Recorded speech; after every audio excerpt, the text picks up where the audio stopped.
እንዴት አደራችሁ? እግር ኳስ ልማርበት ካልኩኝ በቃ ልክ እንደ ህይወት ነው። ሁልጊዜ ሞቲቬሽን ይሰጠኛል። ትናንትና ቻምፒየንስ ሊግ ጨዋታውን እንዴት አያችሁት? በነገራችን ላይ ፓሪስ ሰን ዠርሜን ላለፉት ዓመታት በጣም ቻምፒየንስ ሊግ ላይ ስትራግል ሲያደርግ ነበረ።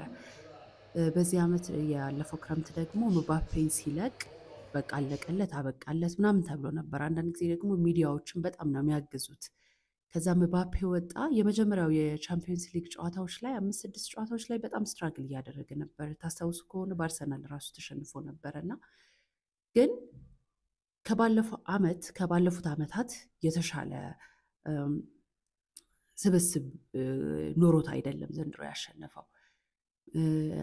ሜሲን፣ ምባፔን፣ ኔይማርን ይዞ በጣም ስትራግል ያደርግ ነበርና ወደ ህይወት ሳመጣው ላይፋችሁ ላይ በጣም ትልልቅ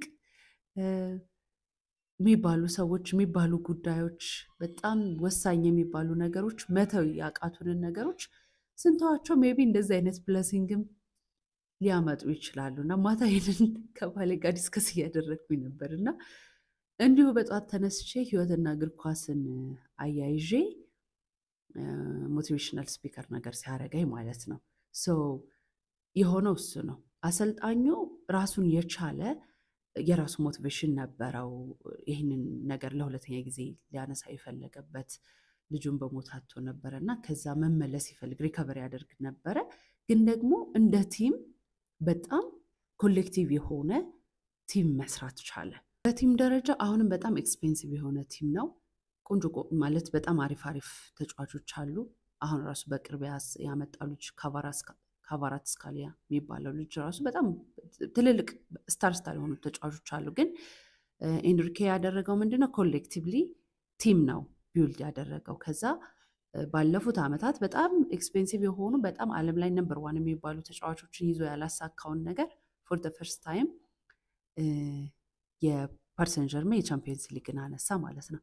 ከዛ ደግሞ ምን ሼር ላደርጋችሁ ፈለግኩኝ 2018 ላይ የፒኤስጂ ኢንቪቴሽን ነበረኝና የተጫዋቾቹን ትሬኒንግ የማየት እድል ነበረኝና ምን ይደረጋል ፌስቡክ ላይ ነው አክቹሊ በጣም የተለመደው። የሆነ ሰው ልደቱን ሲያከብር ታዋቂ ሰው የሆነ ነገር ሲያደርግ ወይ ትልቅ ነገር ሲያጋጥመው ምናምን ፎቶአችንን አድርገን ምናምን እኔም እዚህ ጋር ነበርኩ ምናምን ይባላል። እኔም እዛ ነበርኩ የሚለውን ነገር ሼር ላደርጋችሁ ስለፈለግኩኝ ነው። አንድም በ2018 ምባፔ የነበረበት ዓመት ነው። ቡፎን ነበረ፣ ካቫኒ ነበረ፣ አንሄል ዲ ማሪያ ነበረ፣ ትልልቅ ተጫዋች ሲልቫ ነበረ እና ትልልቅ ተጫዋቾች ነበሩ። ግን በ16 ውስጥ አይ ቲንክ ከማድሪድ ጋር ይመስለኛል ካልተሳሳትኩኝ በማድሪድ ተሸንፎ ነው ከውድድሩ የወጣው ያ ዓመት እና እንዲሁ ሪሌት የማደርግበትን ነገር ልነግራችሁም ስለፈለግኩኝ ነው። ህይወት የሚያስተማረኝን በፒኤስጂ በቃ ከዚህ በኋላ ትልልቅ ናቸው ብዬ ማስባቸውን የህይወቴን ነገሮች ብጥላቸው ራሱ ህይወት ይቀጥላል። እንደውም አሸናፊነት ሊመጣ ይችላል። የትናንትናው የፒኤስጂ ለሰን። ደህና ዋሉ። እሺ ቻው።